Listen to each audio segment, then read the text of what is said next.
Hello. Hey, hello, fellow A to the A-B testing. You like what I did there?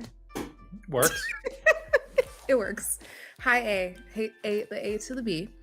Yeah. How's it going? How's it going today? It's good. It's another day, another stream. That's what they Okay. say, right? Um, Yeah. That, that is I that is know. that's what they Yeah, say. I want to make sure that everyone knows something very important. That Bianca and I take this very seriously, and after we had so much fun last week, it was like such a. I don't feel like I don't get like emotional on stream, but that was kind of like an emotional stream. But we noticed one thing, which is, emotions take a lot of energy and they're stressful. So Bianca and I have made an effort to up our snack game on this stream. What you got going, Bianca? I have a energy waffle. It is a strooper. Stroop. Those are One day. tasty. So good. This one Stupid is waffle. the stupid. Yes, it is the salted caramel, naturally flavored. I was trying something new, gut health. It's called Gut Goodness Baobab. It's a baobab hibiscus. So yeah, non-carbonated. I'm a little saddened by the non-carbonation because I was like, yes, carbonation. And it was like, Yeah, carbonation makes everything taste better. I literally have a kegerator. I don't drink a lot of beer. It's just for fizzy water in my house. literally. But Okay, what yeah, snacks you got? I made myself a little. It's like a little cashew pumpkin seed and why am I spacing out? Raisin. I was about to say grape mix.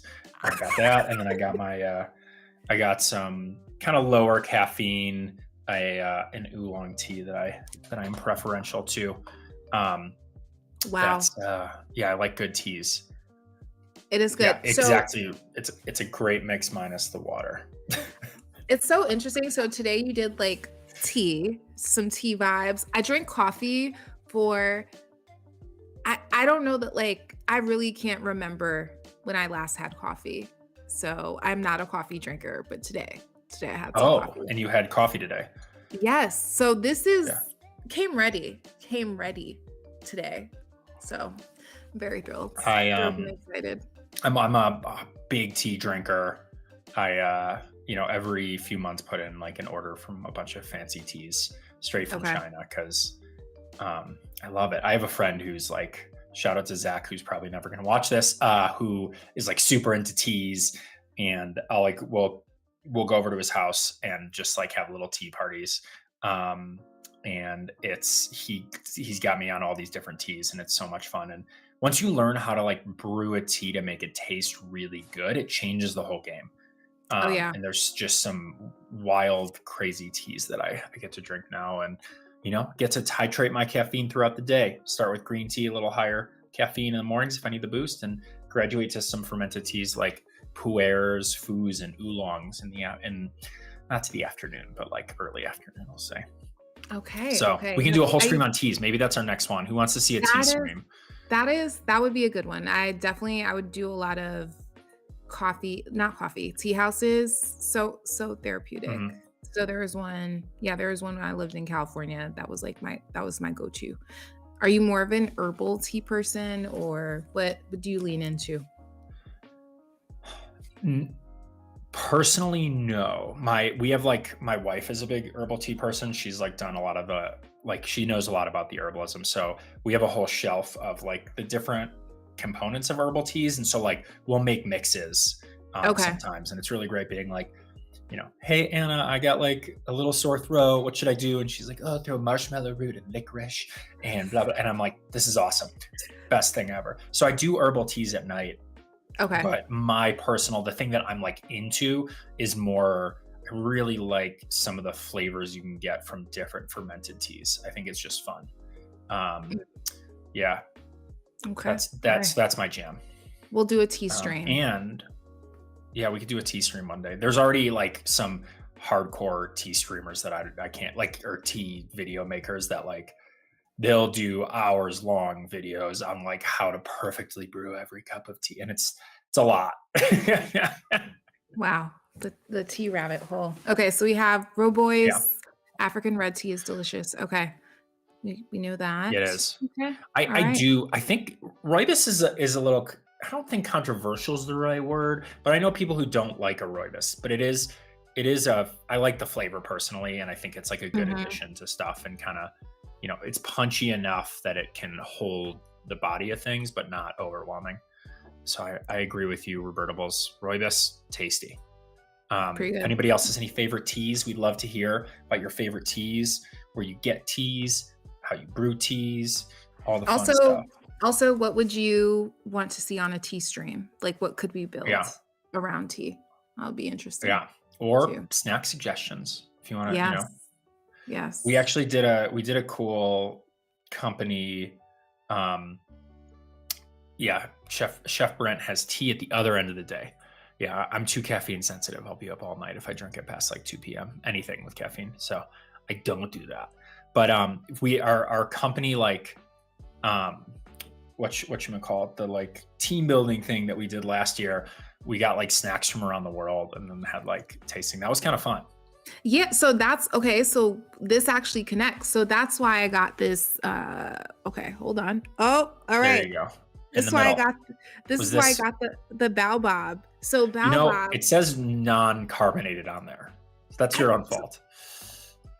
wow.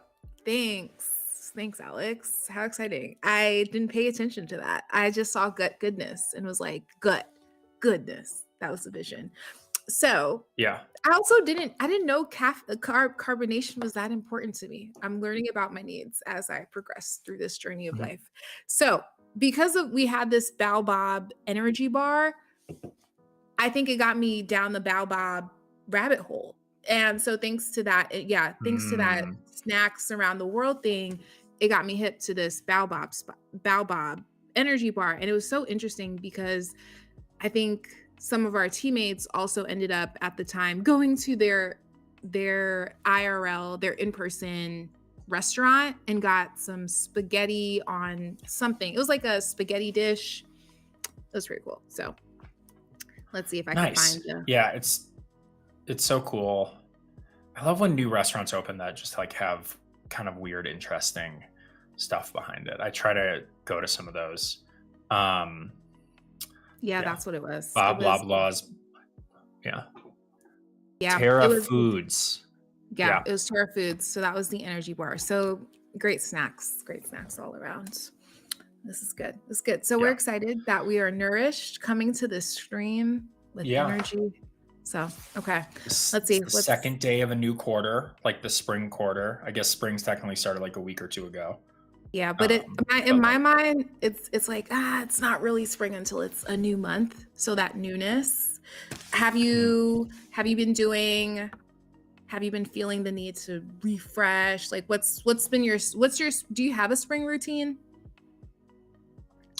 no, I don't have a spring routine. Got Maybe I need it. to go clean out my gutters. There's probably some things I can do. Um, you know, at some point soon, I'm gonna like plant my garden boxes. That's kind of the thing that one of the things that I like to do. I like try to grow a little bit of produce. Um, but I get excited because towards the end of spring, we start to get fresher food. I have like a CSA here. And so I get like a whole CSA. I'm trying something new. And this year I'm going to get, instead of like buying meat at the grocery store, I'm going to get like a quarter of a cow and just have a bunch of meat. So like, I'm really excited for like the like spring and summer because the food that I get to cook with is just better. Um, but it's so I'm excited for that, and then I'm just excited to get out more. We got out to like it was nice this weekend. We got out to like a playground with my Mhm. little daughter, and she was going down some slides. So like good things happening, and like as the weather gets nicer, it's just everything's nicer, right? You live in Atlanta. Mhm. Do you feel the seasons in Atlanta a lot, or is it pretty nice all the The po- time? the pollen attacks you. Okay. So that is my introduction to the new seasons. Lucky for me, I don't have allergies. Knock on the wood. Also, that does not start. But I would say in Atlanta, it doesn't really feel like new seasons are changing. Also, I feel as though the seasons can do a gotcha, haven't started yet. you thought. So that's what I feel like starts to happen over time. But you could start to see the change in the weather, which I feel starts to introduce, hey, it's time for something new. And that can feel inspiring. Yeah, for sure. And I live in Denver, so there's a solid chance I get another foot of snow at some point in the next month or two into May. I can get a snowstorm into May. So like, you know, it's just fun. Anything goes, anything goes. I will say though, whenever the seasons change, it starts to change out that stagnant energy. So Mhm. I do start to feel this sense of, okay, what's to do? Maybe I should change this around. Maybe I should move this around. I've been thinking about, okay, maybe I can move my couch. Maybe I should try this new project that I've been lingering on. So I do think spring can introduce that sense of looking at things through a different lens, this energy of clearing out. And so yeah, I think that spring energy has definitely started to just come my way. Nice. For sure, I feel for like I sure. always started a new startup in the spring, which I haven't thought about before, but it was pretty. There was a few years where I was working on startups, and like every year I was like, that's not working. What's the next thing? I feel like, yeah, in the winter I figured that out. In the spring, the next thing started. So maybe there that is true. Maybe it's This maybe there is a little bit of that like that startup movement. energy. I wonder what maybe even from that startup front starts to trigger. Do you feel like it's okay, first quarter? Yeah, like what for you would you say inspired that boost of business action or taking a second look? I'm not sure, to be honest. I'm just like, and I think it was the spring, but I could be wrong. I'm not sure what it is. I think it's just like, moving into summer is a little bit more energy. It gets warmer is a little more energy. You're like coming out of, if you think about the seasons, like winter's like a little bit of a hibernation, and it's also like a Mhm. place where you kind of like are thinking and ideating and maybe like stuff's going on in the background. And then like, I don't know, as it gets nicer, it's like, okay, you start to take that action. You start to do the thing as opposed to just thinking about the thing. Um, I and could see also that. just like, I don't know, even at Twilio, Q1's weird. Like no one does anything the first month, and then all of a sudden it's like, let's go, we got to do this. Yeah, and like Robertables has a good point, which is like days getting longer definitely helps, right? You don't getting rid of that seasonal affective disorder. Yeah, I do also wonder if part of it too is that in Q1, if we're using the Q1, what starts to happen is you're looking at the numbers, you're seeing where you're at, you're a bit more reflective. So even though Q1 you can be very action oriented, I do feel like there's this sense of, okay, where am I actually at? And even that introducing a sense of, oh, these are some opportunities in the business. Maybe things aren't flowing as much. So I do think that could also be a space too of for a business really evaluating or checking in. Where's my business at? How have we done? What's working? What's not working? So yeah. Yeah. Yeah. I mean, we gotta. I think Stephen, Q1 is nap time for the holiday season. Regroup and hit the ground running in Q2. Kind of feels like that, right? But you definitely are running. And then Tofrag's chiming in with, and I'm gonna have a controversial take on this. Uh, our dear Chris Tofrog, I'm just glad that we're back on the right side of daylight savings time. Unpopular opinion, I don't think we should be on daylight savings time. There's a lot of studies out there that have shown that if the sun rises earlier, that people are more productive and are generally happier. So everyone feels like they want the sun staying out later, that extra hours in the night. But if you actually look at the data suggests that earlier sunrise is healthier. And one of the ways that they did that, which was like a cool study I read about, was they looked at towns that were like just on either side, or cities that were just on either side of a time zone, right? Because you can have a city that's only a few miles apart, but can be 1 hour ahead of each other. And they found that the ones that were on the like sun rising earlier ones, so I think that would be kind of further west, just on the west side of the thing, were more productive and people are generally happier. So, unpopular opinion, I would prefer that we just stayed on standard time all year round. And yeah. Wow. And Chris just says when he gets up at 4:30, talk about a flex. When you get up at 4:30, the sun is never up.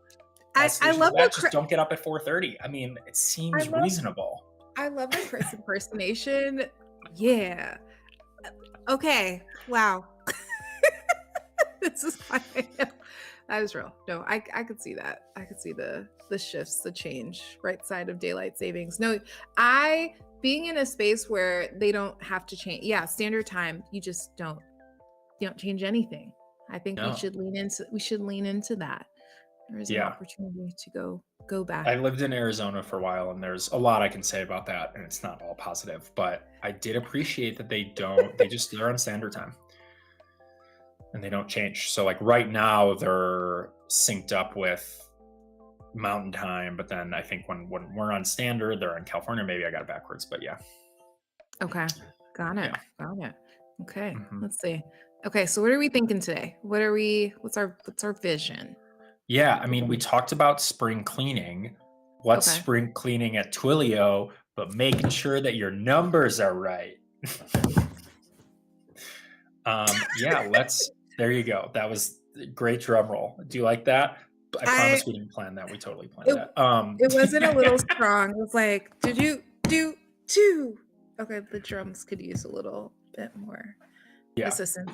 But yes, okay. So spring cleaning with some numbers. Let's play with the lookup API. The lookup API is something that I have always wanted to do more with. Let me actually pull up the lookup API page. Let me just, phone number lookup. Here we go. So like, it's something that I think about a lot because, no, I'm just confused. Oh, I wasn't on the right spot. Hold on. You guys are just seeing a normal screenshot here. Yes. Now you see Revertibles, I feel you around just all the to-do list. Yeah. We're inspiring you. Today we take action, people. We are taking action. Yeah. So the lookup API is something that you can use to mobile-based identity intelligence in real time. So the idea there is you can check a phone number to see a few things about it. Now you're not going to be able to give a phone number and get who owns it or the person, but you can figure out what network it's on, and you can figure out if it's capable of receiving SMS. You can also figure out if it's a Twilio number, which I use a lot. And so it's this tool that if you have a bunch of phone numbers that you're interacting with, is really useful to do every once in a while, because you can make sure that you're still able to send SMS to the people that are getting SMS, or is somebody giving you a landline? Because if you have a landline in your kind of customer role, and you try to send a text to that landline, you're actually still charged for that, because we try to send the text, but it doesn't go through. And so this is kind of one of those things that I suggest every startup just puts a little bit of energy into this. So when you get a new phone number, run it through lookup, make sure you can do all the things you want with it. And then probably periodically at some points, do that as well. So I like that reminder, even around the pricing, just cost, right? So it's, you'll want to send a text message to someone who can't receive it. So I do think even that aspect of it goes beyond just that, just checking in, but also making sure, okay, hey, am I being wasteful? Am I being efficient? So even that aspect too, I think around just checking in on the business. Where am I making money? Where am I losing money? Where can I get a bit more cost effective? So that too. Yeah. Yeah. And there's also some things you can do around reducing fraud. There's ways to see if the SIM has recently changed. It's a really cool tool that I think should be foundational in most people's kind of flow of how they're using this stuff. So reduce fraud, increase conversions. So you can actually see if somebody can do that, and then improve deliverability, right? You can see if somebody's can actually receive the messages. That's what we're going to do. And we're going to use to do this a blog post, because I've actually never used the lookup API, even though I talk about it a lot. We're going to use a blog post written by the wonderful Kelly Robinson, who's one of our coworkers, who is just She focuses on like verifying account security stuff, and she is so knowledgeable about all this stuff. And maybe we'll at the end of this need to make a video of this one to make sure that it's a little more fun to do. And maybe this will be the video, who knows. But there's one other thing that I'm actually excited about this. I've thought before, and maybe one day I'll write the blog post for validating phone numbers in Airtable, because it's pretty similar. But this is Kelly doing it in Google Sheets, meaning it uses a Google app script. And that is not something that I have worked with a lot before. So I'm pretty excited to be playing with that. And I think it's going to be a fun little experiment to write some stuff in Google App Scripts. I'm wondering if, if anybody in chat has done any prototyping with Google App Scripts. I think Chef Brent was saying we do actually have a video for that. I think he was being sarcastic. If only we had a video for that. And there we go. We do. We do. So yes. It's in chat. Also, if there are any blog posts that you thought were cool or wanted to see built live, definitely let us know. So we definitely want to pull in. There's so much amazing content on the Twilio blog. Someone's probably thought of it. And if someone hasn't thought of it, let us know, because we're all in this together, people. So sweet. Cool. Well, we're just going to kind of go through this blog post here. Sorry, pulling things up and down. So validate phone numbers in Google Sheets. I'm not going to read it all. I skimmed it earlier. So I have my free, I have a Twilio account. Who would have thought? Okay. Here it is, setting up right here. Google Sheets with a phone number column. And then she has gives us a gist of some test data. So I'm going to go ahead and create or go to a new tab, and you guys are going to see all the sheets that I have. Blank spreadsheet. There we go. Sweet. So we're going to call this verify phone numbers. Stream numbers. Cool. And then if we get through this all, I actually want to then figure out if we can send a text message through this same thing. So Kelly provides us with a nice little gist of some of this stuff. So we're going to I think I can just copy and paste this. Let's find out.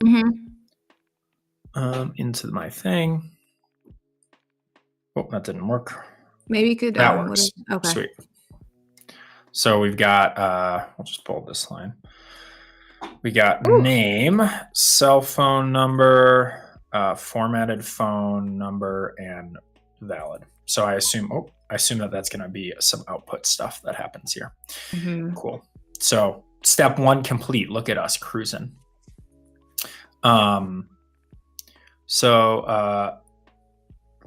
Let's keep going. So we got all these numbers. So create a lookup function to call from Google Sheets. So the whole idea here is you could put all of your credentials into Google Sheets, which is a fine way to do. In fact, later we might look at this blog post, which is sending an SMS from Google Sheets with Twilio. You know what I'm going to actually do really quick, just because it's here? I'm going to throw this in chat. Awesome. I'm going to throw the blog post we're working through in chat if anyone is curious. So that's there. And then this one, actually, this sending SMS with Google Sheets from Twilio, this has the credentials in Google Sheets. So you could kind of combine the two. But we're just going to follow along with Twilio, with her thing. Bianca, have you ever used the code exchange? Sorry, I was mid. No worries. Mid-drink. I did that on purpose. I'll be mid-sip, so ask me a question right now. So have you used the code exchange? I have used the code exchange. Thank you. Yes. It has so much good stuff in there. I also feel like even just having what you need super quick, and also going back and see someone's probably thought of it. And also it's like spend time on the stuff that you might want to do more of. So yeah, it's one of those things. I'm like super solid. This is the code exchange, and it's got all these it's basically got, we haven't updated in a while, so it doesn't have everything that we could do, but it's got different applications, building blocks, integrations, all these kind of things. And some of them even have quick deploys, which is super cool. And so the one that Kelly suggests we use, which is a lookup one, actually has a quick deploy. And so there's different ways that you can do it, right? You can either deploy it straight into your account, or you can use the Twilio CLI. So those are both things. What do you think? Should I use the CLI or should I just do the quick deploy?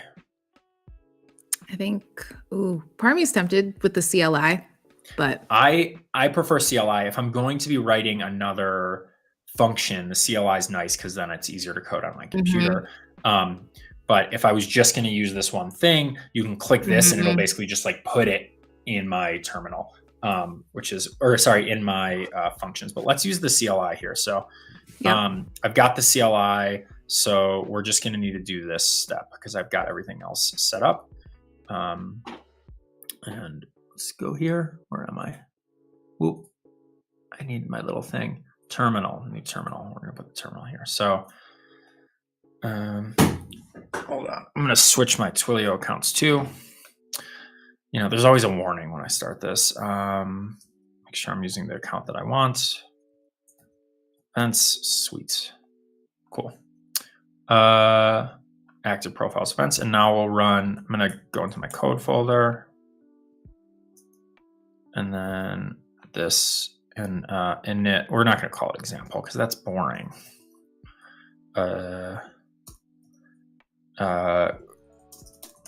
Google script lookup. Cool. So now this just like pulls everything I need for the project. It's downloading it based on this template, which is super cool. Just flickering there for a while. So hopefully that happens pretty soon. But so basically what this is doing is you'll actually see like here, if you can go look at the code too, and it's all on GitHub. You can view it on GitHub. And so it's basically just pulling that code down from GitHub, setting it up as a project for me here. And so it's done. So we'll, let's just, and now, I think I can just, so what did I call it? Google script lookup. And then I think if I just do that, hopefully it'll just open here. No, new window, whatever. And I need my terminal because I like my terminal. Sweet. So this already set things like the function. So here's the main function we're using. This is the lookup function. So we can see a little bit of what it's doing. So if event.phone is not blank or not undefined. Wait, is that not? No, it's equals. Sorry, if it's blank or undefined, we're going to throw an error. So if we try to send it nothing, great, error. If it's an object, let's see what this is. If type of event.types, so this is, I don't really know what the types is, but we'll see later. It's saying what you're actually passing. But so in theory, the way that this works, this function will tell you whether or not a phone number is valid using Twilio's lookup API. Parameter phone is a string, phone number in E16 format. That seems pretty easy. So in theory with this, if I just do it with a phone number, it should work. Let's just try it though. This is why I love serverless. I can just run it locally. Cool. So now this is working. Okay. So that's the URL. And then I'm a big Postman fan. I don't know if anybody else is. Clearly you're thinking about, I was like, yeah, clearly you're thinking about food because you're like, wait, is this Postmates? Postmates. Some food. Yeah. Yeah. Let's see. Phone. And then we've got all those values that she gave us. So let's just try one of those. This is testing it out to make sure. Testing it to make sure. We always got to, yeah. I always just like to see what like this does too. So this might work, this might not. Let's find out. It did something. Here we go. Okay. Error. Okay. A.error is not a function. Ooh. So I wonder if there's an issue with the code. Dun, dun, dun. Always fun.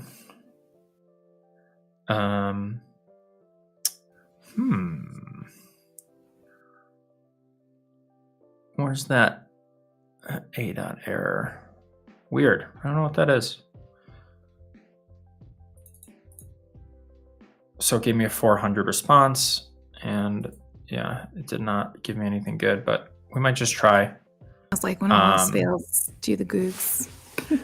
I'm just curious if like sometimes things are weird and like this, and if I just send a number. Yeah, I don't know. We might have to look at Googs, or we might just go along with the thing and see if it works later, because that's always a possibility. I sure do. Just see if A dot error is somewhere. Yeah, I don't see that. You know? But it's probably like this error is doing something.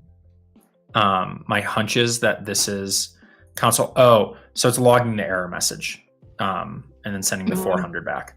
So something went wrong. I don't know what it is, which is frustrating. But, you know, let's see. I don't think I did the line intelligence type. Oh, what do we got? Yeah. This is so much fun. I feel like every time I just get like some error when we're trying to code live.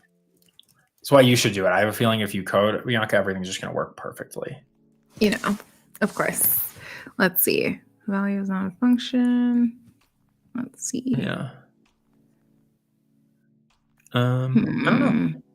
So let's just keep cruising and let's see if this happens later. And we have anything there.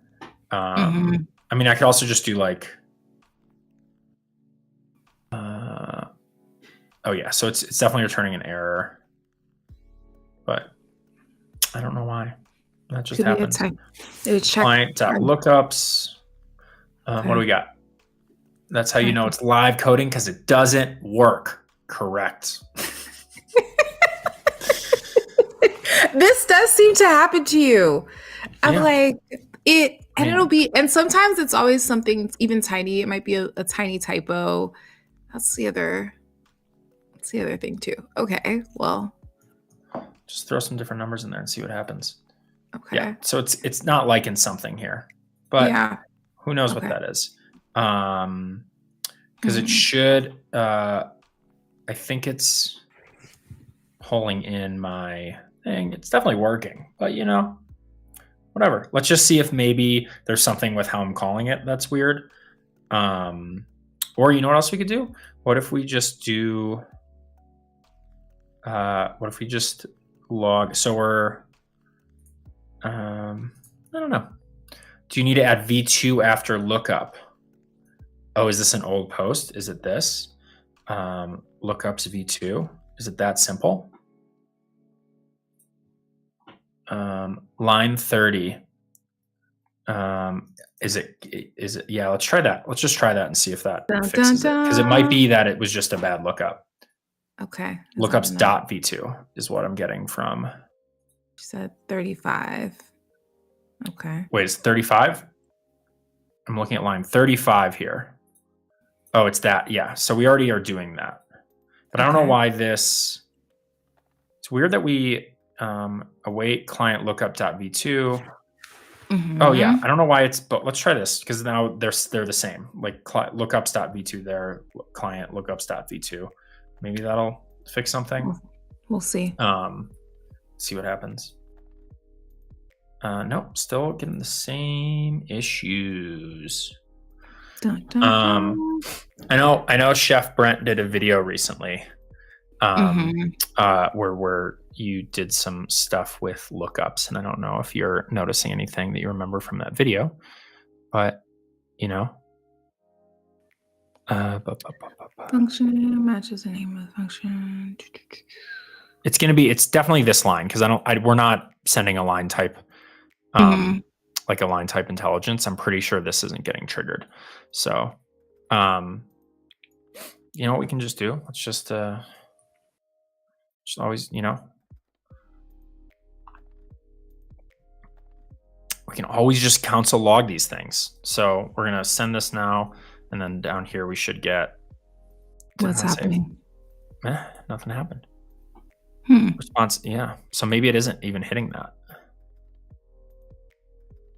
No, it's got to be doing that. I don't know. All right, we have some. I think it's using some filtering before it gets to that point to get different Line responses. 30. So even before it gets to that point. Where do we think it's doing it?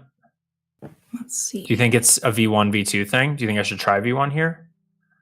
I think it's I think it does it live. I think if I change things, it redoes it live. But I can always, stop the run and do it again, just to check. Same parameter, Yeah, I'm pretty sure when I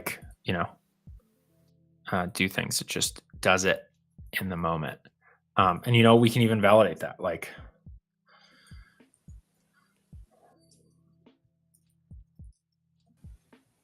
see. Because if I do this and I send it, I should get it just saying this is a new line. Yeah. So it's doing that. So it updates there. So what is the value of types? Did we create a? I don't know. Let's find out. It should be string, I believe.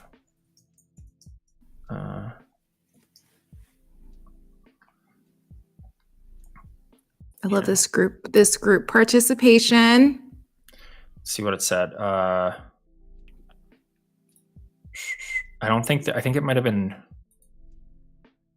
I don't know. I don't think it's getting there. Which is weird. You guys get to see my bad coding. We talk positively here, Alex. Positive energy. Types is on 27. Types is on 27. Yeah. Okay. But it's not, it's not showing, it's not getting there. Which is weird. Because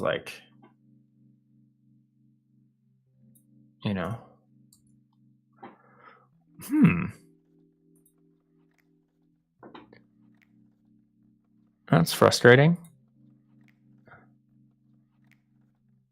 I wonder if that's where it's throwing the error. Because I don't do anything with this types thing. We're getting the Twilio client. What do we got? Console above line 28. Yeah. Do we get here? Let's just throw in here too, just in case. I love how you're getting creative on these. This is how I debug. I love it.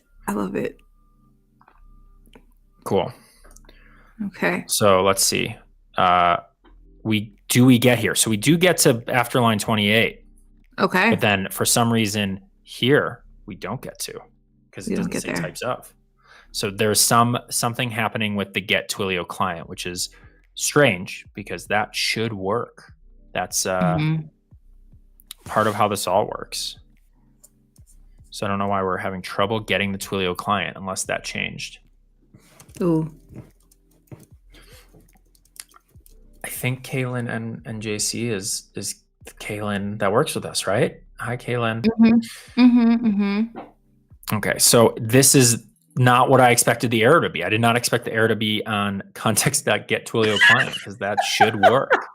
That was not supposed to happen on the stream. It was not the direction we were going in. It does happen on the stream. That's true. So there's something happening here where when I get a Twilio client, it's not liking that, which is weird. So let's go to the Googles, right? Twilio get client in functions. Runtime client. Sweet. So these are some get assets. We don't need to get the assets. This is the specific runtime client. If you can get the assets, you can get the Maybe I need to go. Whoops. Let's see. I think if I no, that's not right. Getting started. Let's say creating a service. Oh, this is just going to show me some fun things. Yeah, this is all basic. Let's go to some examples and see. Let's say send an SMS and things. So like this in theory should have some of the code that I need, which is, so they're actually getting the auth token. This doesn't look, it's weird. You shouldn't, I mean, it's part of the context. But you shouldn't need to do process.environment. So that's a little weird. Quick aside, .env setup for this project. I wonder if that's where you're hitting a roadblock with setting up the Twilio client. That is possible. Typically, the context has my stuff in it. So like, actually what I'm going to do really quick is just open a new window of this so that I can look at my VS code without you, so I can see if my stuff is what's in there, and without showing everybody all my credentials. Don't you like all the info? I've exposed my phone numbers on streams. I've exposed credentials on streams. So I'm gonna try not to do that anymore. Living life on the wild side. Wow. Yeah. All right, let's see. Okay, opening my. Let me just check. Sorry, 1 second for. You got someone to fill this with, Bianca? You want to secrets or no? Here? Secrets are no fun unless they're shared with everyone. No, not really. You know what? I don't think that applies to like. No, your credentials. No, wow. No. That's not where you want to broadcast it to the world. You know, I would. There's people I would share my credentials with. If you ask nicely, I would probably like share credentials with you, Bianca. Wow, but I don't. You know, I don't know if I do it on stream. On the World Wide Web for everyone to see, to be searchable. Yeah. Forever and ever. Let me just to be safe, I'm gonna throw my auth token because it's blank right now, but I'm gonna throw that into my where am I? So whoop up. Thanks for stopping the screen share. Shut there, our producer. I'm gonna copy my auth token and put it into a .env file. The voice. Save that over here, and now maybe it'll just work. No, same thing. Okay. Same thing. This is so fascinating. Yeah. So I did just update my .env file for this script. Usually this gets around it because it has context about my Twilio client. But let's see if there's any other like ways that I can go ahead and do that. So this is where we're looking like making say run the fun. No, handle no. So like this has you getting your auth token, and then that's a weird way to do it. Oh, this is how you would query it from there. But like, that's not what I need. This isn't serverless. I don't know. So I'm on a little bit of a, a little bit of a snap. Yeah. Let's go to the serverless toolkit and see if there's something there. Examples that we can use. Oh, this is all like, no, that's not what we need. Nope. Let's see if I can, let's go. You know what we can do? Let's look at some past functions and assets. So like we did this.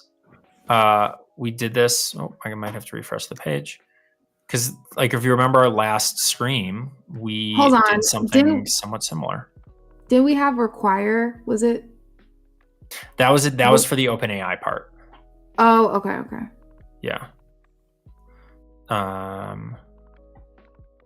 Oh, we just used their inbound messaging thing.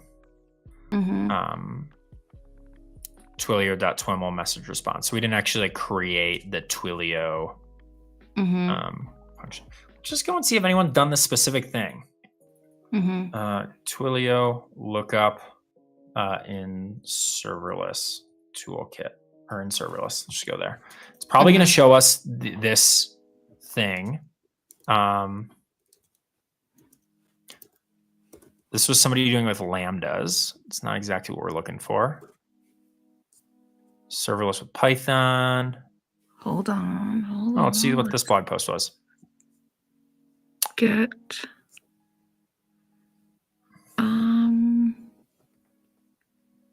someone did this account auth token, verify service, and then. Well, this one might get a little too deep, but let's see. There's one that was like determine carrier, phone number type, caller info. But yeah. Yeah. Serverless node version. Oh, you think that my version for Node is off? That's actually wasn't that wasn't it like 16 or something? Yeah, I thought I updated that, but that's, you know what? It's always either possible that's what's going on. 16 or 18 or something like that. Yeah, I think that actually was what happened last time, which is but it's set to 18 now. Okay. But well, yeah, even though it's 18, I do wonder because how old is this but I do wonder if Node V18, not just, I'm pretty sure this is how it I'm pretty sure this is right here. But I could, never sure, but so Toe Frog, where do you think in the package.json I should put a V in front of that? I don't know. That doesn't feel right. You know what else I can try? We could also just do this. Hold on. Let's just let's see if it's something that's just like local is not happy. Like that's possible. Actually, I'm gonna check one more thing before I do that though. There's a chance that I don't have my everything matched up, but I think let's find out. Let's find out. No, I got my right stuff in there. Yeah. Cool. So let's just send it up to Twilio and see if for some reason on Twilio it works better. Okay. So this is deploying this app to runtime is Node 18. That's correct. This is deploying it. So now in a minute here, it's going to show up in my tools. And maybe it's just something that, this is not liking running locally for some reason. Look at us. We went a different route. Maybe it was meant to be for us to do all the pathways. Cool. So now I've got this Google script lookup service, and it should actually just have been in terminal. So we're gonna duplicate. Wait, can I? Yeah, we'll just change it instead of local. We're gonna do this. And so now if I just shoop, it should work. So now this is sending it to the live thing there. So yeah, there was something with my local machine. So it's looking good when I deploy it, right? I just put in a number. It's valid format, and it gives us all this stuff. So we could probably do some of these other numbers. So look, it was just my local machine. I just needed to get it up there. Oh, okay. So now it's working. So now we have a working function here. Try another number that they do. Calling country code no, phone number valid false. So that was just a bad number. And that's probably what's happening. I'm sure there's a whole bunch of stuff here that you're trying to get from all these. So cool. So look, it works on someone else's machine. That's right. We got it working. I just needed to get it off my computer and into the real world. And that's how Docker, so Robertables, that's how Docker was born. I did a lot of stuff with like like on Linux with robotics before, and like if you had like one little thing weird on your computer, the whole thing crashed. So like as soon as I could have somebody help me figure out how to work everything in Docker, it made my life so much better. Okay. Yeah, it works in my container. That's right. Toe Frog. So yeah, this now works in my container. It's hosted by Twilio and it works. It's not on me anymore. So okay. Yep. We got through that. Look at that. I don't even know what was wrong there, but it's working now. Moment of celebration. Woo! Wow. Last time this like little error tanked like most of the stream. So that was only like 20 minutes. So thank you all for all the help. I appreciate it. It's so fun to see people in here chatting and helping me code because I'm still always just figuring out what I'm doing. So now let's build an app script. Woo! So open your Google Sheet, navigate to app script from the extension menu. It will open up a screen like this.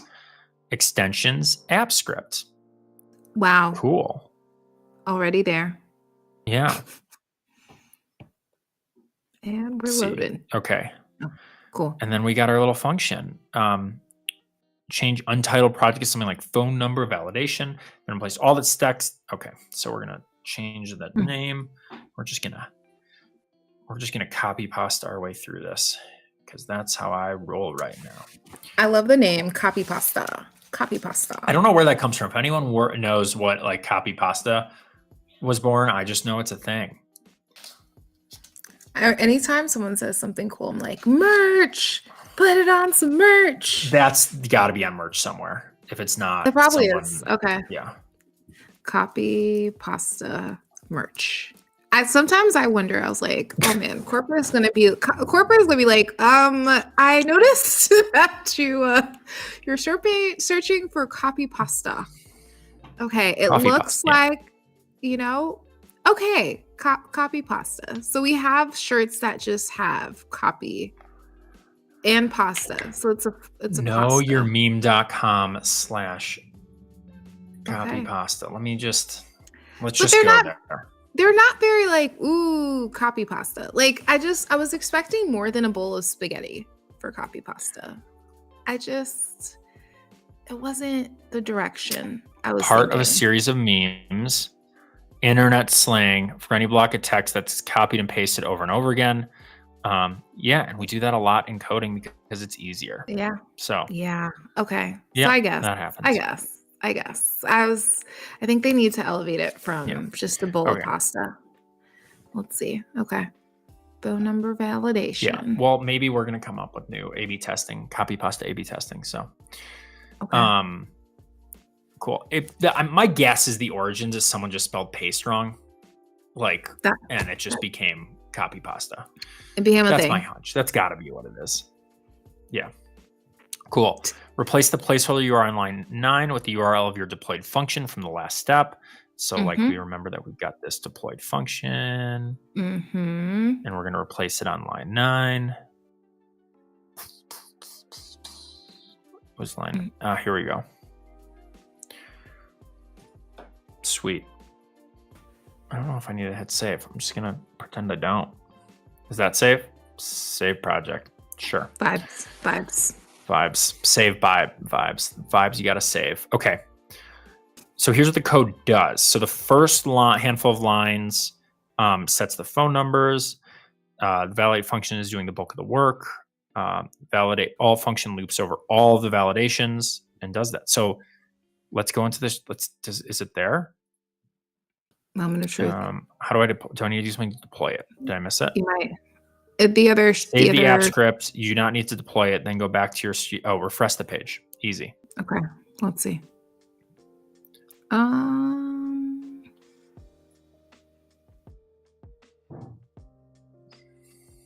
there you go. Validate phone numbers.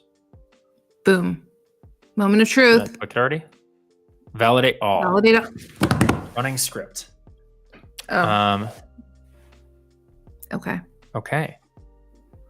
Well, you want to go ahead and kill my screen share for a moment while I validate this? Sweet. You never know. I don't need you guys all seeing all my passwords. It might just work. all the data, all the paths, oh man, I had my intense Long Island accent for a moment. Allowing this because I trust it because Kelly wrote it. Yes. And I think we're back. Let's try the validation again. Are we back to the stream? Validate all. We'll also. Whoa. Moment. Sweet. Oh, yeah. So these are all formatted numbers, and we know that they're all valid numbers too, which is interesting. So valid is saying all of them is true. And I'm sure there's more info coming from these that we could do. But like, sweet. So it just told us if they're all valid. It looks like they're all valid, which that's not even the right one. So yeah, that was kind of cool. You know, valid phone numbers, then validate all. Does the authorization. So, you know, do you want to it's try interesting that they said they're all valid because like, do you want to try a number that isn't? Yeah. Can we get a little, let's create bad number. Let's try see. 1, 2, 3. There's no way that that's a valid number. Okay. Doo-doo. And now I lost there. Validate all. Okay. How's row 9? Yeah, I don't know how row 9's valid either. Dun, dun, dun. So I don't know why it's saying they're all valid. Let's go look at the code. Go look at the code. So here. Today is definitely. Well, this is just giving us the things back, right? So. Well, I do not want to update. Go away. Not right now. Bad timing. I really hope it doesn't make me update in the middle. We're going to delay it for at least an hour. That would be bad. It just wants to update Chrome in the middle. And I just exposed my auth token. I'm going to need to rechange that very soon. I don't know how that happened, but it did. Damn. So we're going to generate a new auth token as soon as this is over. So don't even try. Wow. Yeah, there you go. You've been I don't know how that just happened. It just like pulled that window into my screen. But I guess I should never have anywhere when I stream up that thing. But that's fine. You know what? You can change your auth tokens. Yeah, I'll just rotate it right now. Like, let's go and see how we rotate an auth token. And this might stop working for a little bit, but that's okay. We can figure that out later. But let's go ahead and rotate right now so no one starts sending text. It happens so quickly. You know? How do I rotate an auth token? Anyone know? Actually, I don't know how to do that necessarily.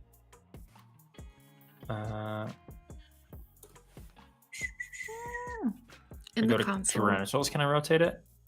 So now it's going to make me verify. Not expected this in the middle of the stream, but you know, not at all. Things happen, and we move on. So much happened today in a short. We thought maybe this is why we needed snacks to start. It just, you know. Yeah. Well, it's been exciting. This I'm learning how to code. Can you explain what you're doing, please? We had a. You are not, and you. Yeah. Are you a programming streamer if you haven't exposed your credentials? No, you're not. It's not real. So see, this is you're dealing with my biggest fear. That is like my thing. I'm like, knowing me, I'd be like do, and you're like your screen, and then that's like, do I have dreams about like exposing my like yeah. I will say that's one of the things that makes me a little scared and such. So yeah. See, I'm just Googling rotating auth token. Yes. Oh, so I know in chat what you're doing. So we're paused right now, but we were basically building we're building something that would leverage Google Sheets to let you know if a number is valid or not. So that was that. And then we also started to talk about copy pasta. And then there was some credentials that made it to the stream. And we have to tend to that because you do not want your credentials out there because people can wreak a little havoc. So that is, that was what happened. Sweet. Thank you, Stephen Nix, for the the assist there of how to do that. It's so funny. I was like, I had that open on a screen. I was gonna send it to you at one point. But yeah. Okay. Yeah.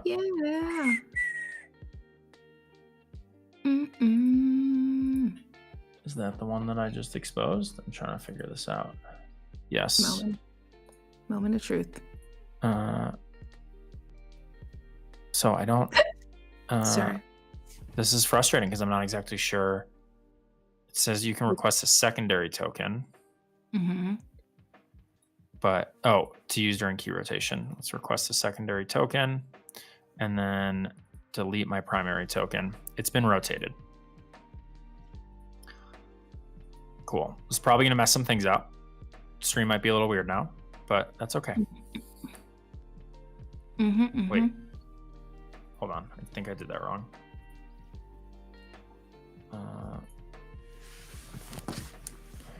There we go. So much happened on the stream today. Cool.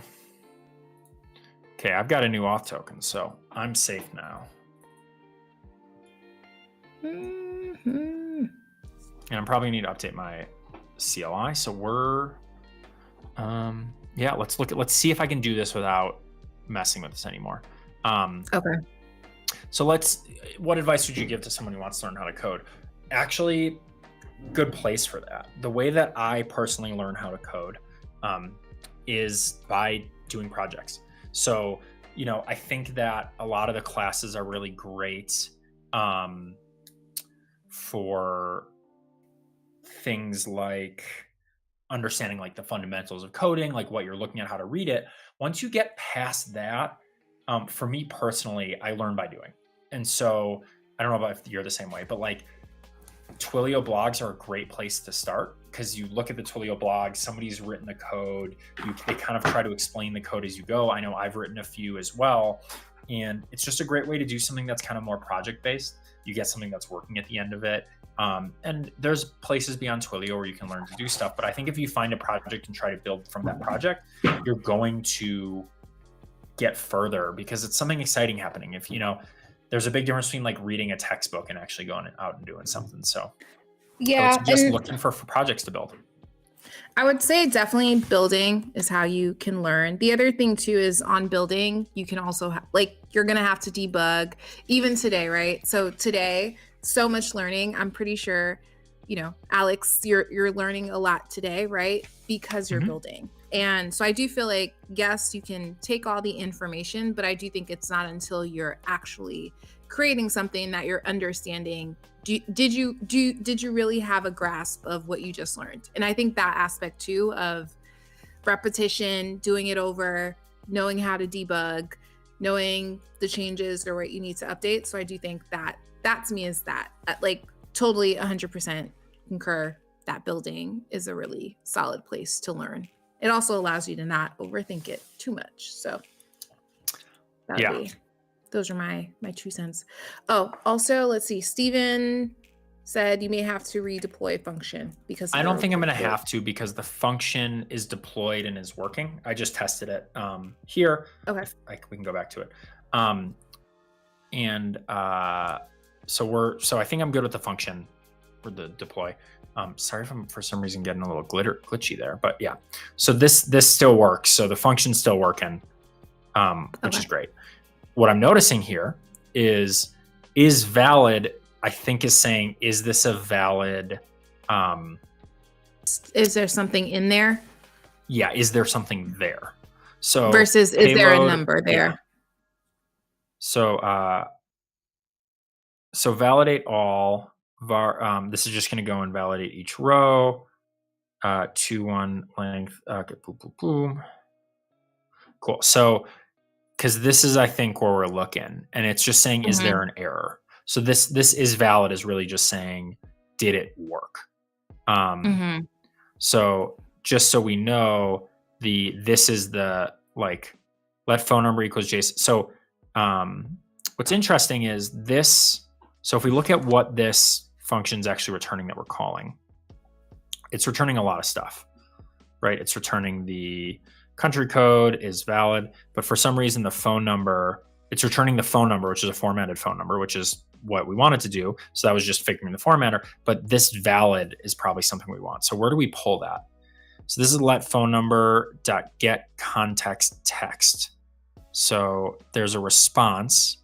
So we're fetching the lookup URL, the post, phone number. So I just wonder if, I don't know, this line's a little confusing to me. Let me just try this. Valid, because I think that might work actually, because it's just saying it's valid. And then we're gonna just, if this does this, we're gonna say it's just error, if there's an error there. So save project. Let's try it. Maybe that would have worked. I don't know. I just kind of did some stuff. So turning the script now. There we go. So now a few of them are giving me an error. So like for some reason that gave me an error. And a few of them are now saying that they're not valid numbers. Now this should be a valid number. So I wonder if it's doing it in reverse. That the number, well, but then why would Tony Stark be? Yeah. Because if that's are any of these like let's see what let me see if I copy this and then or copy this number and like let's just do it here. Like let's see if any of these are valid numbers or if we're getting issues. So that says valid is true.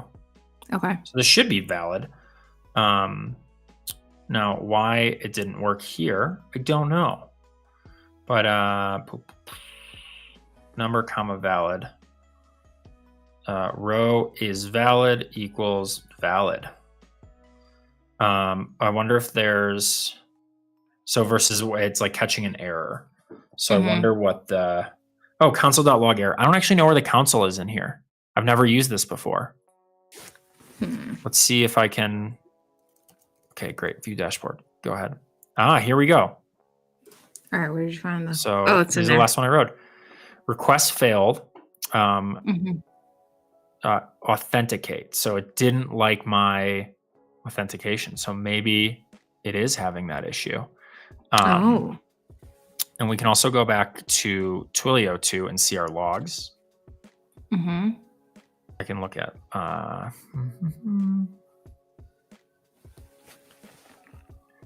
so we can monitor and we can go to logs and we can see errors. So let's see error logs here if any of those are showing up. So yeah, no, this is not. This is, oh no, that's from today. Cool. Function execution did an error. Google lookup.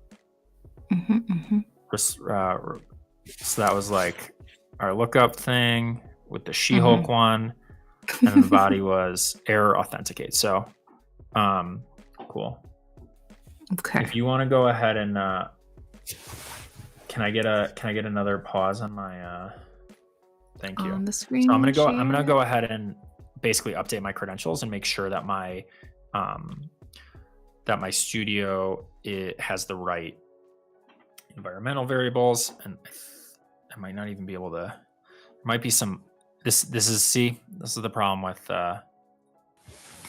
having to rotate your credentials. Is I don't know if my CLI is broken too. So I'm gonna see if I can do it in the browser here, which I don't think I can. So let's see what's going on. But this kind of stuff just happens a lot. It does, especially when you're live.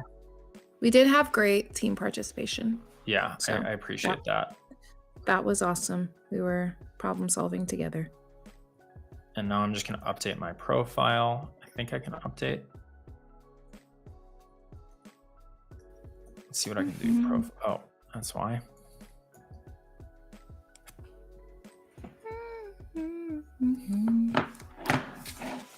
Okay. I'm sorry, people, but I'm not. Why is this not working for me?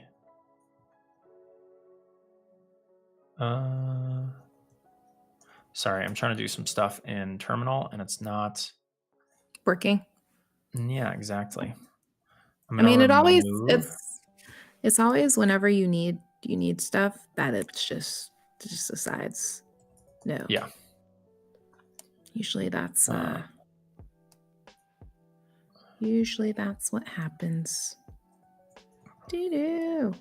But we're going to create a Yeah. new thing. Twilio profile create event. So I'm just going to update that there. Let's see if this works.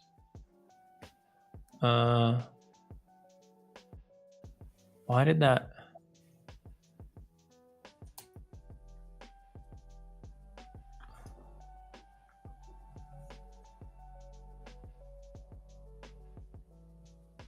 It's not letting me do it. Hold on, let's see if that works. Am I spelling things wrong? A lot of times that happens to me. If you're coding, spelling helps. Spelling is so humbling because you're like, what? All of this? Yeah. Because I wrote something off a few for a little bit. Really? So usually. Yeah. It's very humbling. So your heart. So you just did my SID. Cool, doing that. That's good. Oh wow, I had more snacks. I had a snack stash. We had some pistachios. You did? Nice. Good fats. Okay, so to create, if you guys, you know what, I'll share my screen here because stuff is hidden. But basically what I'm doing is I'm in my terminal. Okay. It's a little small. I'll make it bigger. And then I'm trying to create a new Twilio profile. So, and I'm going to use, so we're going to do, so I'm going to need my account. So create account SID, and then, oh, I see what's going on. Okay. So Twilio profiles, create, and then my account SID got somewhere else. Copying that. Account SID is fine. Create that one. And then my auth token, which is hidden, which is why I can do this for you, and I'm not gonna need to rotate it again. We're gonna paste right here. Auth token must be is it now 32 characters? Did I not copy it right? Always fun.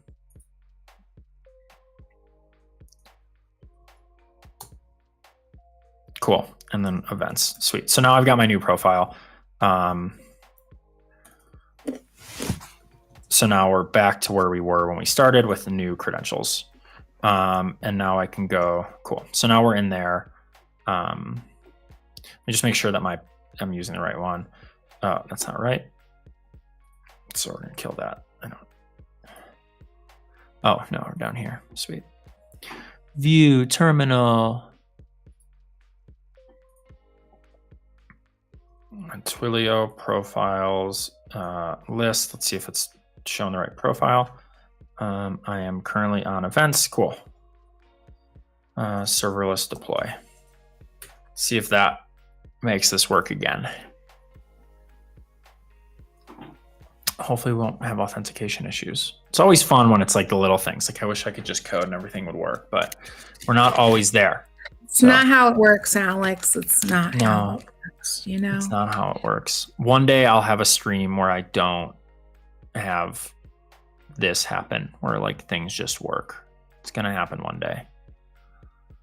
Cool. So let's try this again.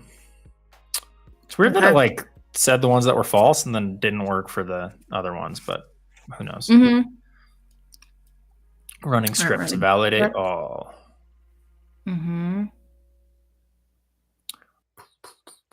There we go. So now we still got some errors. Don't know what those are, but like this first one said true.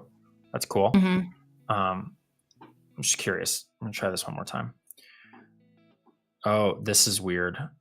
So it formatted that number as a date time. Anyways, let's try this one more time. Validate all. Running script. So let's have it. Maybe it just needs to refresh itself. So now we get some errors, but we got some trues and falses. And I wonder if those errors are because it was having trouble doing those. But let's look at what the error was here. So request failed, authentication. It's very strange that like sometimes it authenticates and sometimes it doesn't. But you know, it reminds me of it reminds me of what is it? I think the stream where we're using the OpenAI, like it only had 10 seconds. Yeah, that was a weird one. That was like, and then we're like, we'll give it some chicken nuggets, and then the chicken nuggets solved everything. That was great. Yeah, that was a weird one because so Twilio functions only have a 10-second lifetime. So if you have something that goes more than 10 seconds, it basically dies.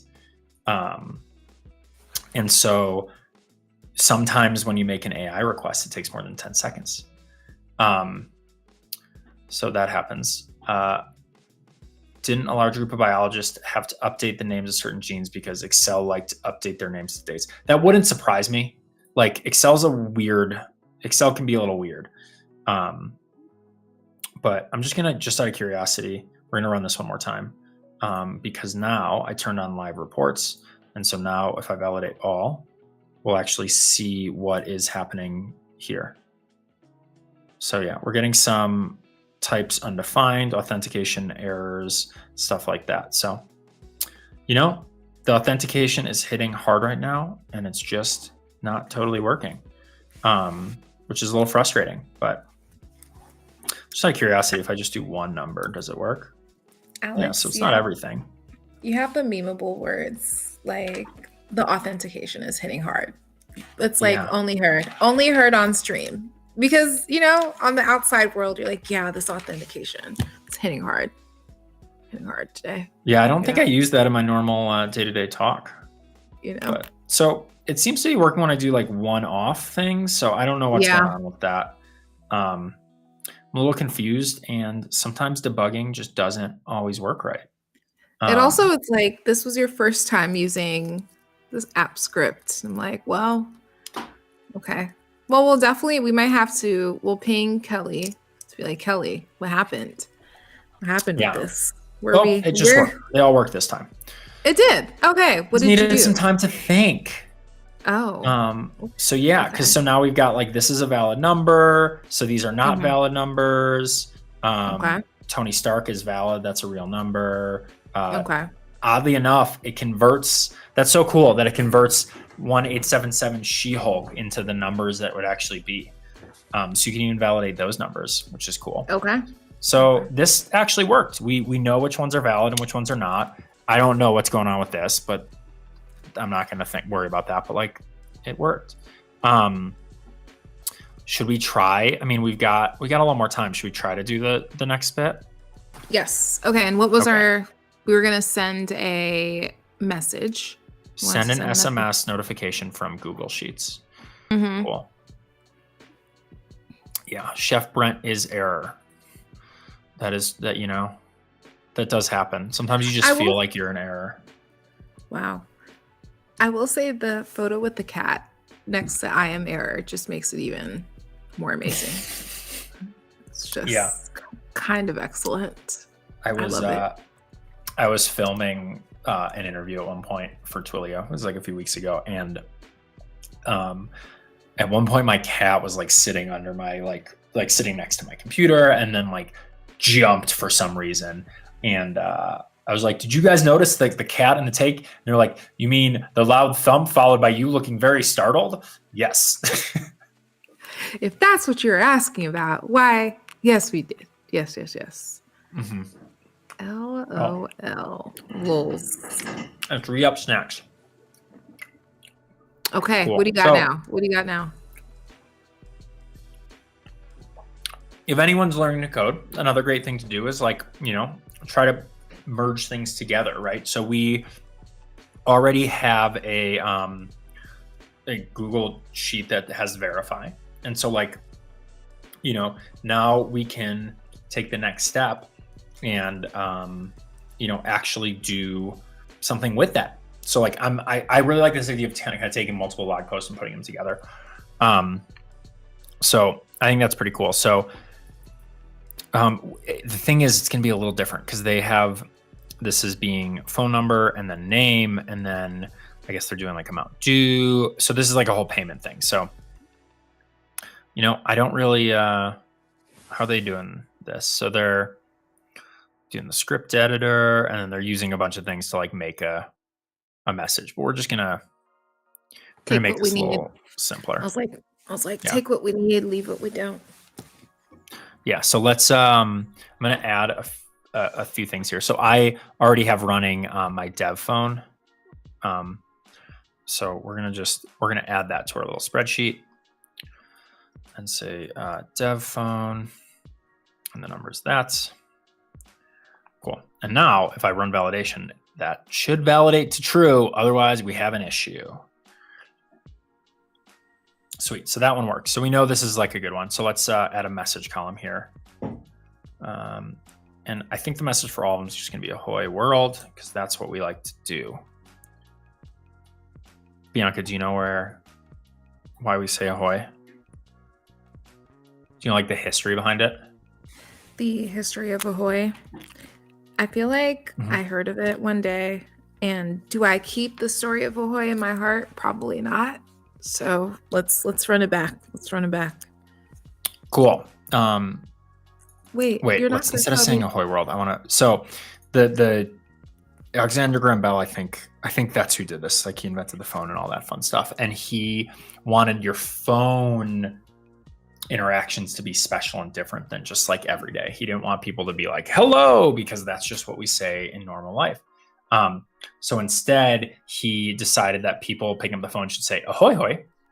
And that was supposed to be our greeting. We were supposed to say ahoy hoy when we use the phone.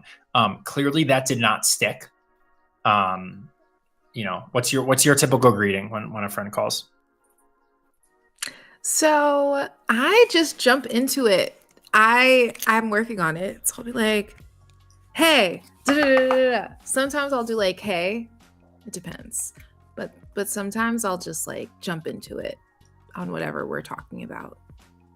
So sometimes I don't say hello, it's not my greatest work. Oh, okay.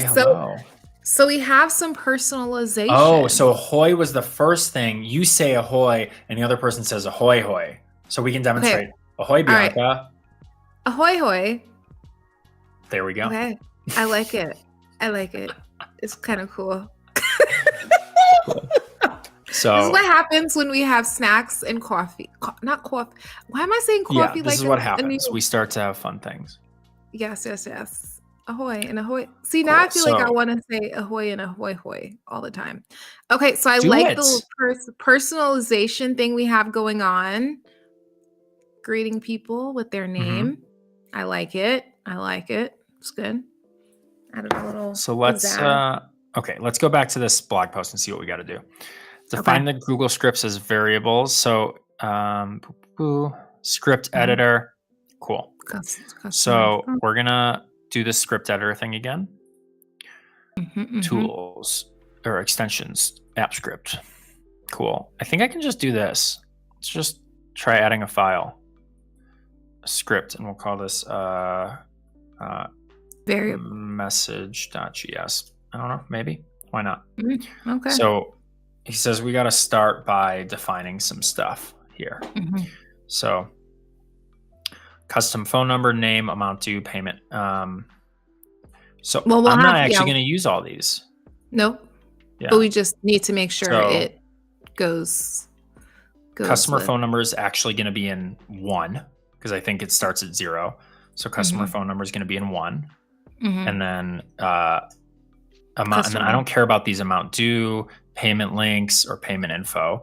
I'm just going to have a message, and we're going to figure out how to get that do that later. Again, can't spell, can't type. So 0, 1, 2, 3, 4. 4. So we need 4. And then here's something else we can do. Let's create a var is valid, and that's going to be 3, right? Because that was the one before. Now the reason for that. Oh, and actually I'm going to do 2 things here. I'm going to make phone number is going to be this column because it's formatted. And then I'm going to do the is valid because now when we run this, we can only send text messages to valid. So we're going to update the text a little bit to actually use the things that we're doing. Wow. Wow. Look at us. Look at us. It's great. And I don't care about this due date, No. that stuff, payment info, but like message status we'll leave. And we'll add that. So that's saying it's in college. It's going to be column 5, and we're going to just add message status. Cool. I'm pretty sure it fills that in, but maybe not. We'll see what happens there. Yeah. Because he doesn't have anything in messaging status now. Cool. So we've got this part.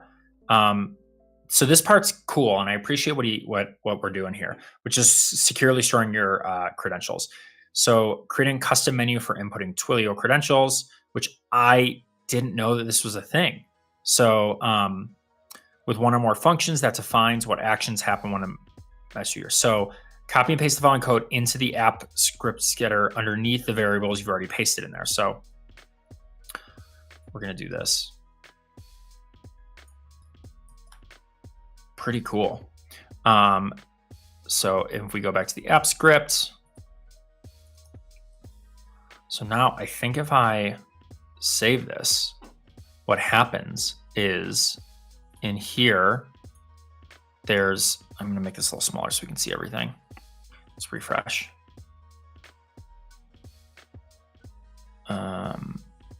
So like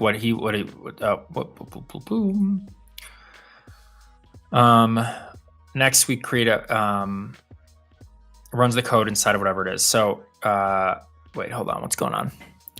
So first we need to place we then define variables to represent the Google Sheets UI and the user properties.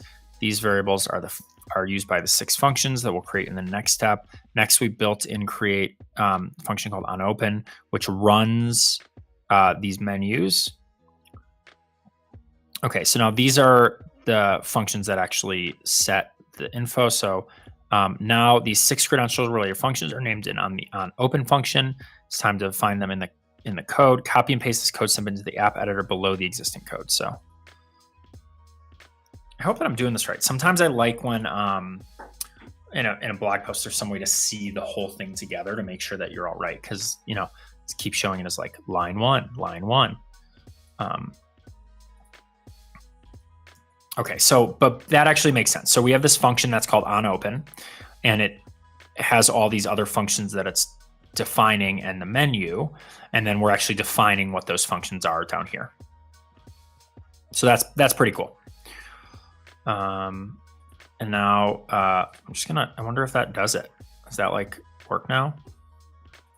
Have you ever done app script coding, Bianca?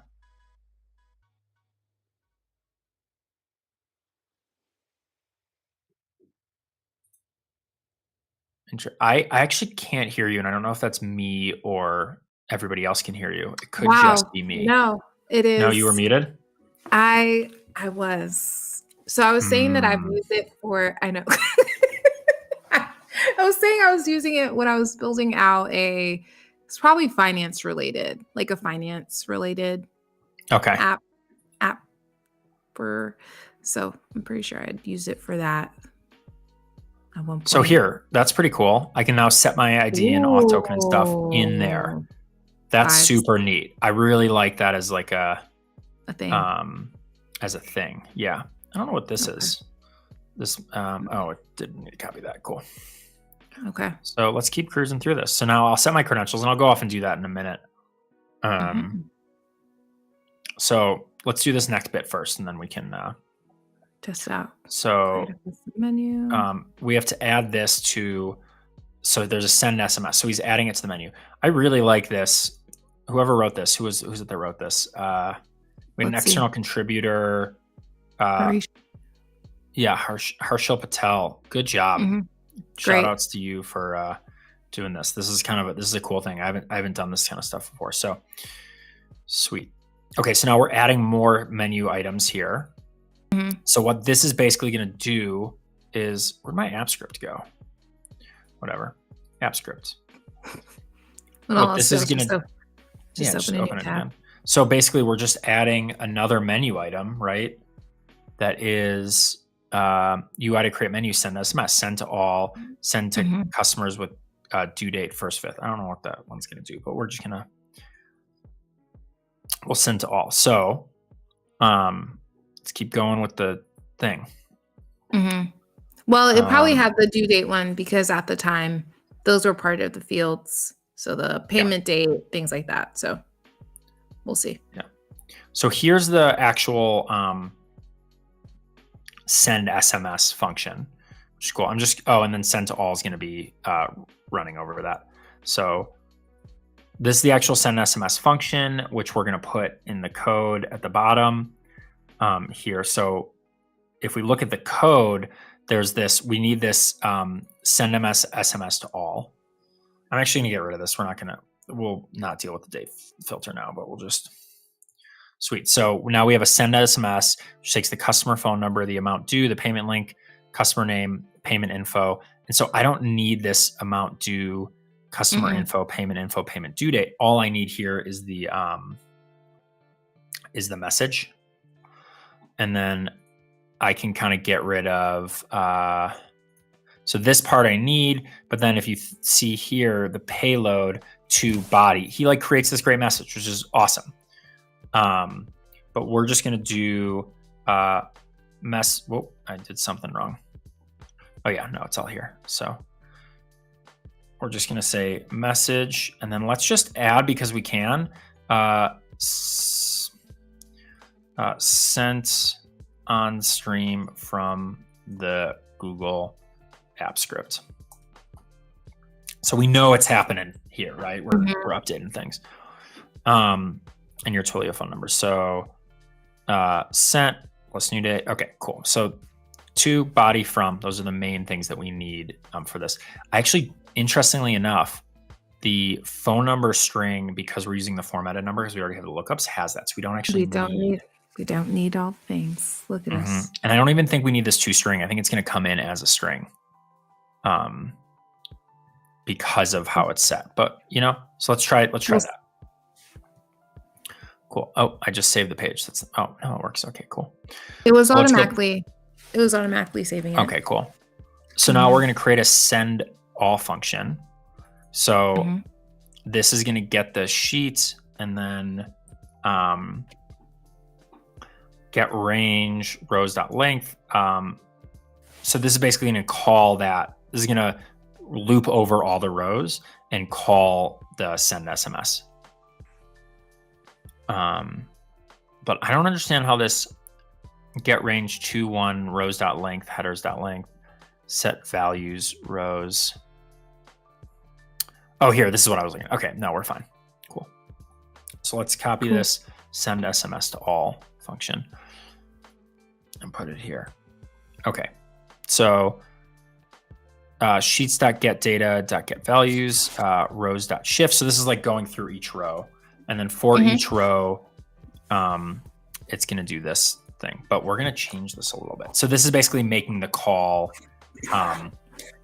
row message status equals send SMS, right? So we got to change a few things here because I want this to be, I want it to only work if row it's a valid number. Valid, right? Then we're going to do, I forgot how to write JavaScript sometimes.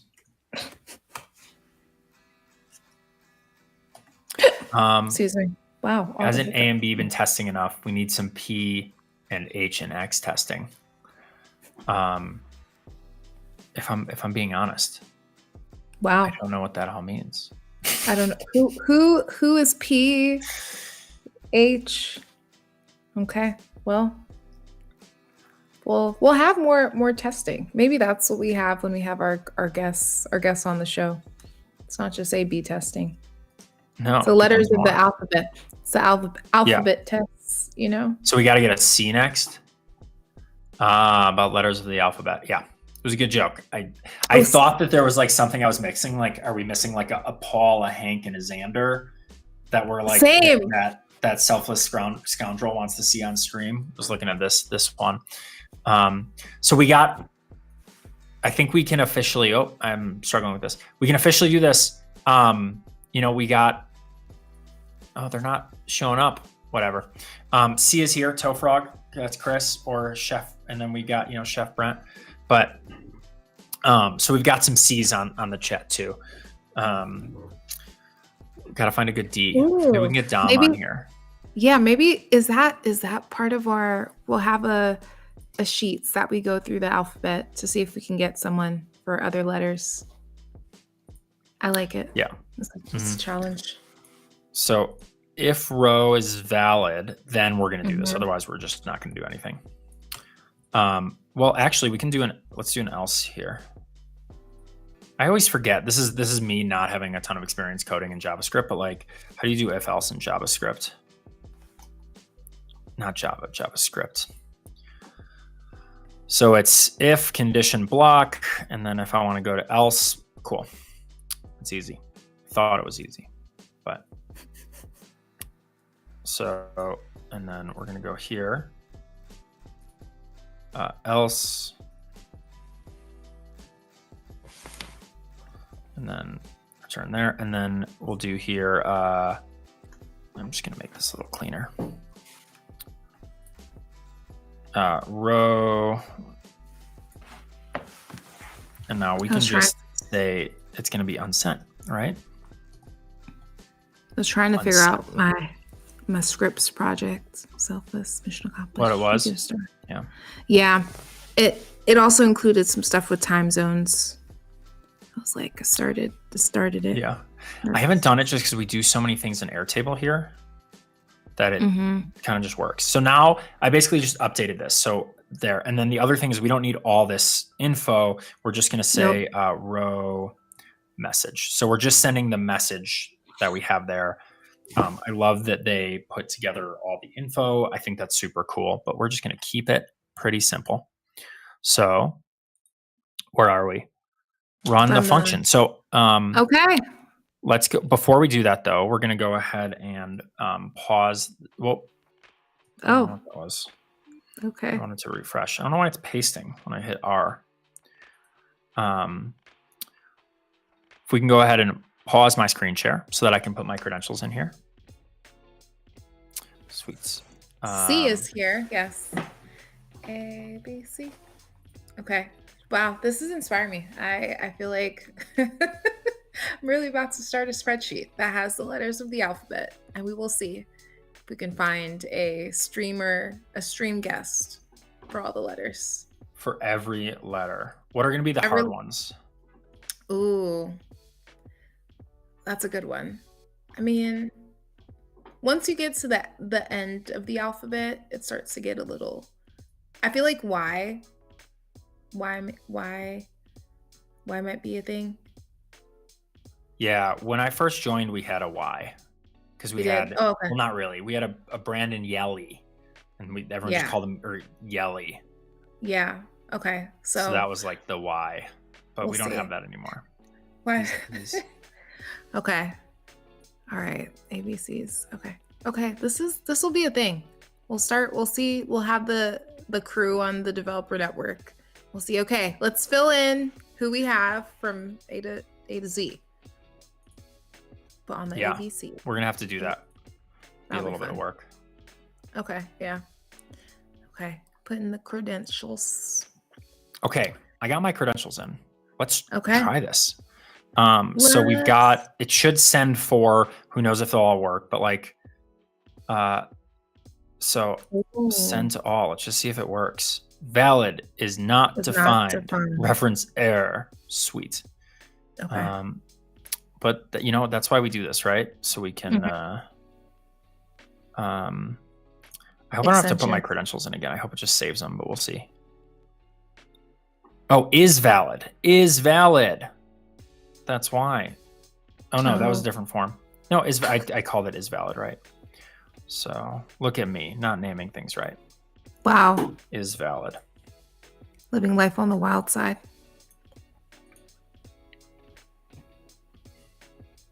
Sweet. So it sent a few, and one was unsent. Look at that. Okay. Something worked. Wow. Now let's see. I got it. Ahoy Dev Phone sent on stream from the Google App Script. Woo! It worked. Bianca, we did something that worked. Woo! Yeah. We did it. Woo! That was cool. I want to say That was a again, journey. Shout out to this Kelly's was great. This one I really, really like. I like how I got to see how you can add credentials as a menu function so they're not like everywhere. I got to like, this was a pretty easy one to get through. So like, yeah, kudos to the person who wrote this. I also think even great. the addition of just things that you might not be as exposed to. So I think even that aspect of by building, you're going to learn a little bit. Okay. Yeah. Harishi, we'll send Harishi, a note to Harshal. Yeah. Harshal. Send him a thank you. But Yeah. go check out this. I'm just going to throw this in post. here because this was a good blog post. I'll add it in the chat. I'll throw it into chat.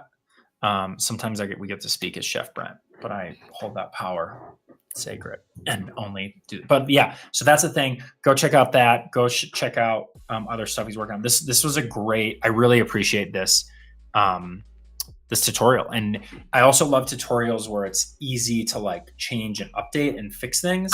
Yeah. Like sometimes you'll see a tutorial and it's a little more convoluted, and it's hard to build off of. But look, we just built off of this one. First thing we did was we ran, the verify lookups. Mm-hmm. And from those verify lookups, we checked which numbers, we got the formatting right. And then we only sent messages to numbers that were validated. So like, we could have incurred the cost of sending 11 numbers here, but instead we only incurred the cost of sending 4 because we looked them up beforehand. That's pretty cool. I think this is just a great use of some of these things. I love these numbers, and I wonder what if they're real or not. I wonder if someone just got some text. It's possible. That might be a thing. I will say it's also cool to even see, kind of the time zones, personalizing it. I'm trying to think, like, what are some use cases as to why someone, might want to verify or check in. Yeah, I mean, I think the verify is pretty clear because it's somebody like you want to make sure you can send the text to that number, right? So that was a great part. Now, one thing we didn't do is in this, we didn't like look and verify, but you can tell if it's exactly. Always got to sanitize your inputs. We didn't check if they could actually receive messages, but like that would be another step to be like, is this a landline or is this somebody who can receive messages? And from that, can I make sure I'm only sending updates to the people on here? I could see some other ways of looking at this where like you're sending individual messages at a time or customizing messages. But yeah. I also feel like this is a more creative way too. So recently I'd gotten a text message, email from someone, and they were saying, please unsubscribe. And I was like, wow. But all it was the cost of sending all those messages to people who are not really engaging. They literally bluntly said, if you don't read these, if you don't like this, unsubscribe. So I do think this is another way of doing it in a more, maybe a more engaging way that doesn't feel very off-putting to the customer. So you're able to do 2-in-1 and also even start conversations back with the customer. So I do think that space of where are we at now? Does this work? Does this make sense? So yeah. Cool. And also things change over the years. So another thing that Selfless Scoundrel brought up is like there's 2 use cases, right? There's the valid but incorrect phone numbers, meaning like the number looks right, and they're just straight invalid numbers. And valid numbers are kind of easy, if they're not there. The thing about the lookup API and what you actually get, if so we can if we go back to my screen share, so this one was false, but like let's look up my my dev phone number here. And if we throw that in here, what you'll find when you do the lookup is that it says it's a US number, it says valid. We don't have caller and info like that, but I guess it doesn't have all the info. A lot of times on these, it's like you can see if it's a number that you're capable of receiving an SMS on. I just might not be returning that, but like the lookup API sends a lot of these things. There's a lot of different lookups and different versions. So definitely check that out if you're going through this, because this is the lookup template. I wonder where lookup docs is.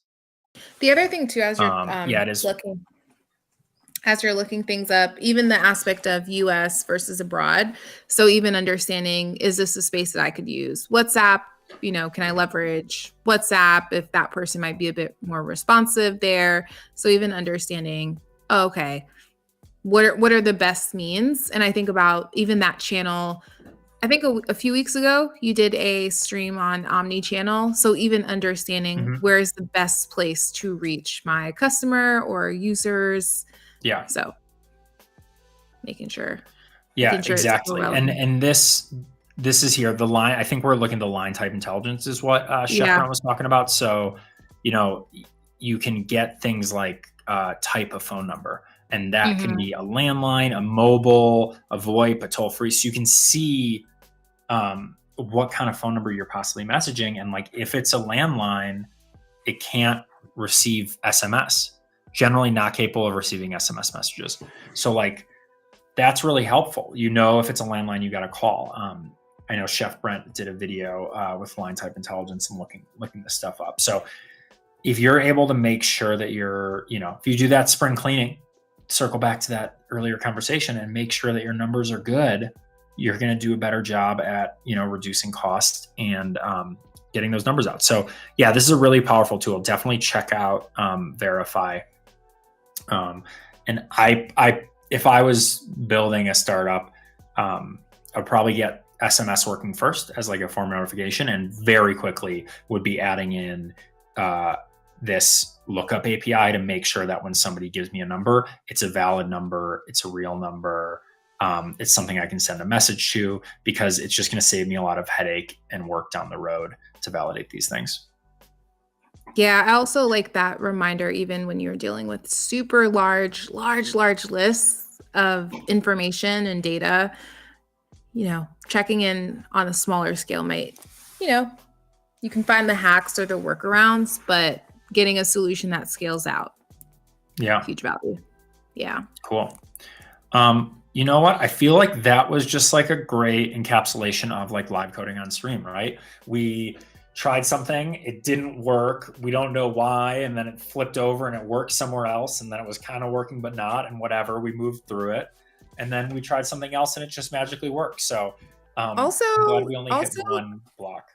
Also great save, and even adjusting given that your credentials were out on the World Wide Web. So even that happened on the stream. So I do think being able to adapt, being able to adjust.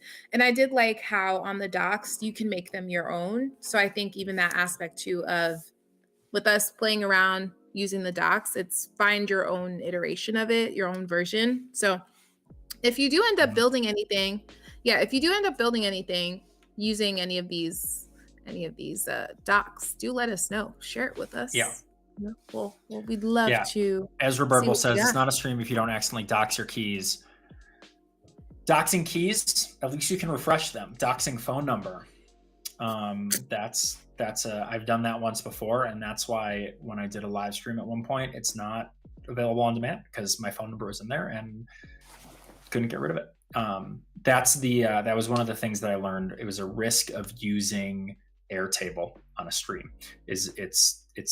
Airtable is not great at hiding certain values. And so like I'm being careful, which is why I think in a future stream, I might try to take a blog post that I wrote using Airtable as a backend and convert it to MongoDB to like use a database backend that's a little more performant and just like a little more, real world. So we'll either do that with like my baby, not baby, which is a little blog post I wrote about a notification tool for when my daughter was born, or maybe my trivia app. Because I've written a trivia app and people get to play trivia via SMS at events. And so that one's really cool too. Yeah. Airtable. Sorry, that's just the that was ancestry to common integration. We're tracking family relations. Airtable. That was good. That was good. Puns. Like we'll always respect a pun. I'm never like, We- if you want to throw a pun up there from something we're talking about, that's a good way to get featured on stream because we like a good pun. We do. Okay, so Well, this I was want to, yeah, that was great. this is stream 5. Wow. Stream 5. Thank you everybody for hanging out with us and helping me through that stuff. I hate coding alone and hitting errors, but I enjoy it when people are like, "Hey, try this. Maybe this will help." The shouts from stream.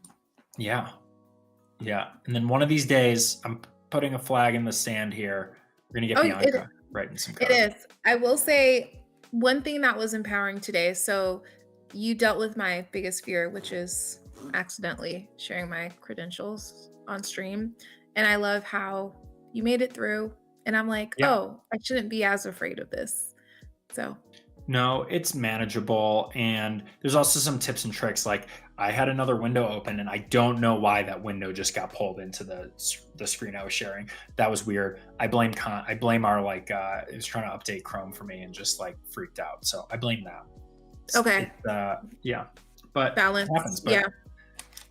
That was awesome. This was great. Thank you all so much for joining us. Thank you, Bianca, for chatting with me and bearing with me in that. This is great. So we'll see you next Tuesday. Tuesday at 2. Yeah. Okay. Eastern. EST. Yeah. Because all the time zones. I love how I'm like pointing a pen at everyone. All right, let me try this again. We'll see you next Tuesday at 2. EST.